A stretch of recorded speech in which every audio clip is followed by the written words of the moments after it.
আপনারা কি কেউ কখনো বাড়ি ছেড়ে গুপ্তধনের খোঁজে ঘুরে বেরিয়েছেন?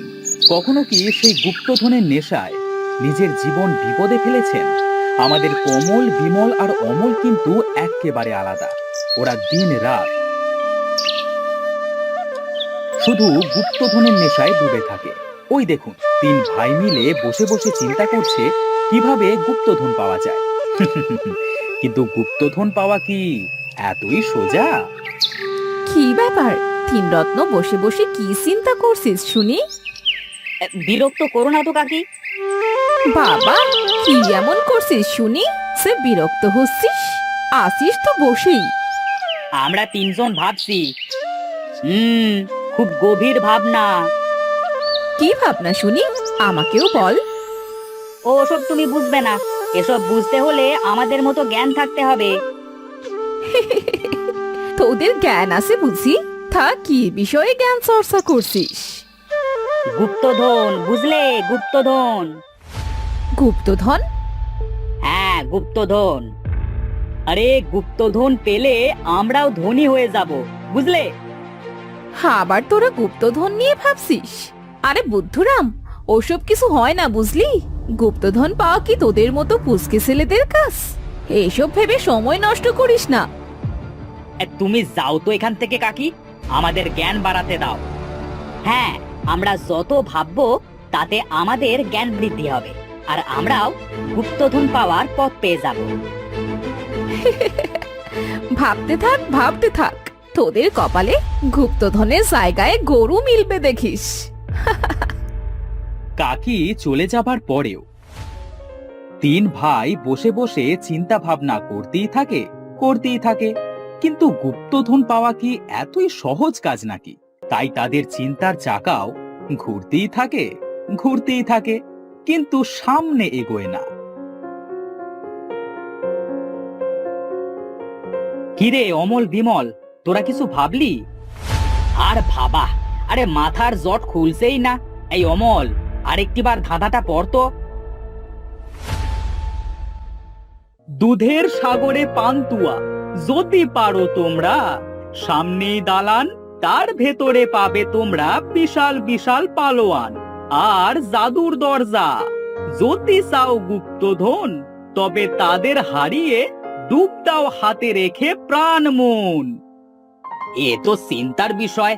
এখানে আমরা দুধের সাগর কোথায় পাবো? এই দুধের সাগর হয় নাকি আবার? তার ভেতর নাকি আবার পান্তুয়া? কি সর্বনাশ! হ্যাঁ, তুই কি এত সময় দুধের সাগর খুঁজছিলি? গাধারে একবারে। হ্যাঁ, সেটাই তো ভাবছিলাম। এই দুধের সাগর না পেলে পান্তুয়া পাবো কোথায়?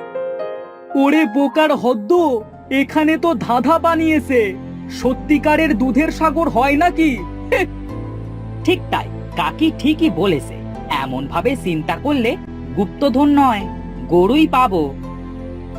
তাই তো, আমি তো ভেবেছিলাম হয়তো এই দুধের সাগর আগে খুঁজতে হবে।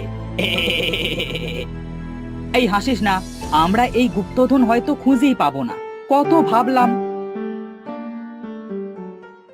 ওদের কথার মাঝে হঠাৎ বাড়ি থেকে এসে তাদের পিঠে লাঠির বাড়ি দিতে শুরু করলো ওদের বাবা। বাবা মেরো না, লাগছে। ও মারছো কেন? লাগছে। বাবা কি হলো? মারছো কেন? পাগল হয়ে গেলে নাকি? লাগছে তো, লাগছে। ছেড়ে দাও, ছেড়ে দাও, লাগছে তো। বাবা লাগছে। হত সারা, আমি পাগল হয়েছি? তোদের সেই কোন সকালে বলে গিয়েছি স্কুলে যেতে, তোরা না গিয়ে বসে বসে ভাবছিস? আবার তোদের কাকিকে বলেছিস বিরক্ত না করতে। হত সারা ইঁচড়ে পাকা।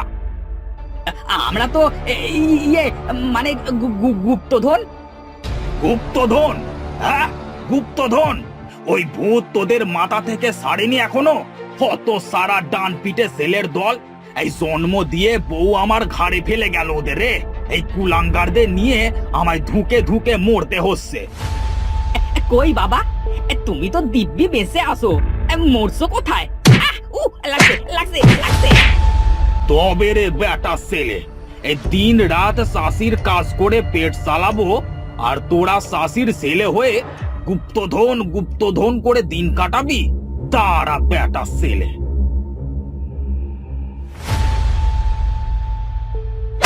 বাবারে, আর মেরো না বাবা, ও বাবা, আর মেরো না, লাগছে লাগছে। কি ভাবছেন? এসব রোজকার ব্যাপার। গুপ্তধনের নেশা ওদের মাথায় এমন ভাবে ঢুকেছে যে বাবার কাছে রোজ রোজ মার খেতে হয়। দিন রাত কোনো কাজকর্ম না করে যদি গুপ্তধনের কথা বসে বসে ভাবে, তবে ওদের বাবারই বা দোষ কোথায় বলুন? তাই সুযোগ পেলে ওদের পিঠে গুরুম গুরুম লাঠি চালায়। এই গুপ্তধনের নেশা কিভাবে হলো চলুন দেখে আসি। তারপর কি হলো দিদুন? তারপর তো সেই চাষির ভয়ে আত্মারাম খাসা সারা দেখলো 40 জন বিশাল তলোয়ারধারী ডাকাত গুহার মুখে থেকে বেরিয়ে চলে গেল। এরপর কি সে ভয় পালিয়ে গেল? না না, এরপর সে সাহস নিয়ে এগিয়ে গেল। সেও একইভাবেই ভেতরে ঢুকলো।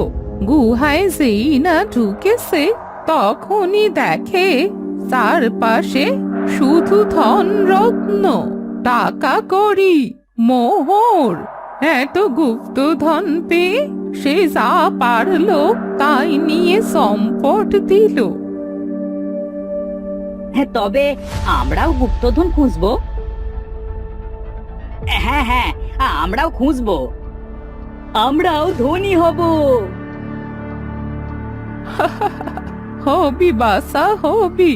তবে শোন, একটা ধাঁধা বলি, এই ধাঁধা যদি মেলাতে পারিস তবেই ধনী হবি। কি ধাঁধা দিদুন?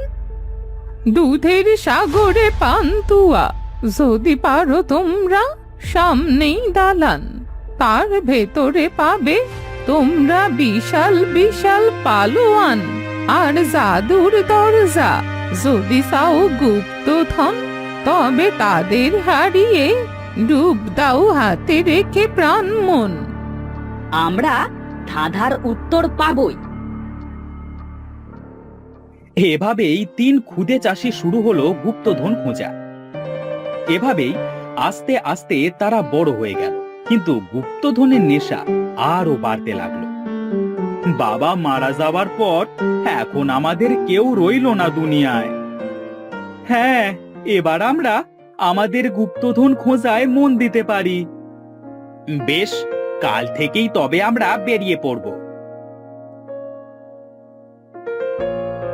পোটলা পুটলি নিয়ে 3 চাষি বেরিয়ে পড়ল সেই গুপ্তধন খুঁজতে। আচ্ছা, দুধের সাগরে পান্তুয়া বলতে দিদুন কি বুঝিয়েছিল? বুঝতে পারছি না বুঝলি। চল দেখি কিছু খুঁজে পাই কিনা।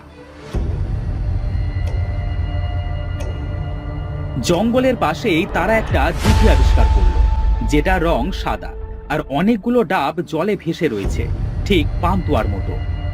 ওই দেখ তোরা, ওই দিঘির জল সাদা কেন? সত্যি তো, আবার কতগুলো ডাব ভেসে আসে, ঠিক যেন পান্তুয়া ভেসে থাকে। পেয়েছি পেয়েছি। কি পেয়েছিস রে? আরে দুধের সাগরে পান্তুয়া, মানে এই দিঘির জল দুধের মতো সাদা আর ডাবগুলো দেখ পান্তুয়ার মতো ভেসে আসে। ঠিক তো, তবে এর ভেতরেই আছে গুপ্তধন। চল দিঘির ভেতর ডুব দিই। বেশ চল।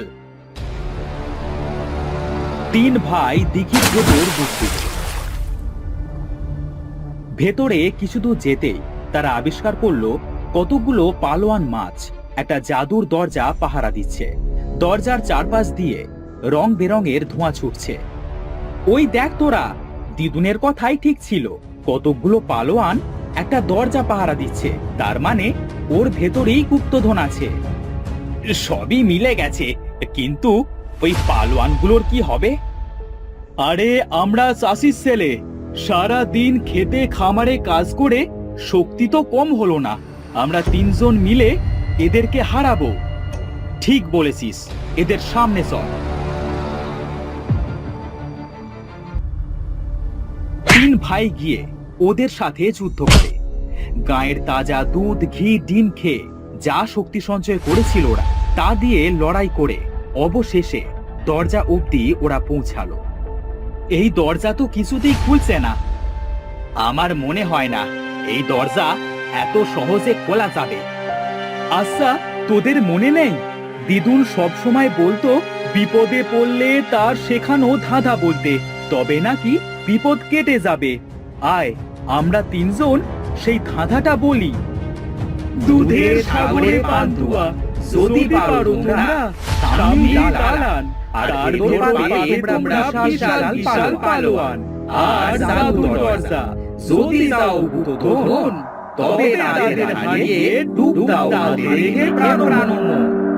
জাদুর দরজা আপনা আপনি খুলে গেল।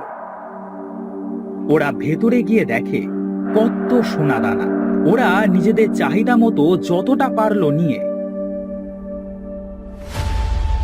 তাড়াতাড়ি সেখান থেকে বেরিয়ে এলো। আর ওরা বেরিয়ে যাওয়ার সাথে সাথে সব ভেঙে গুঁড়িয়ে গেল। ওরা পাড়ে উঠে দেখে দিঘির জলও সাদা থেকে নীল রং ধারণ করেছে।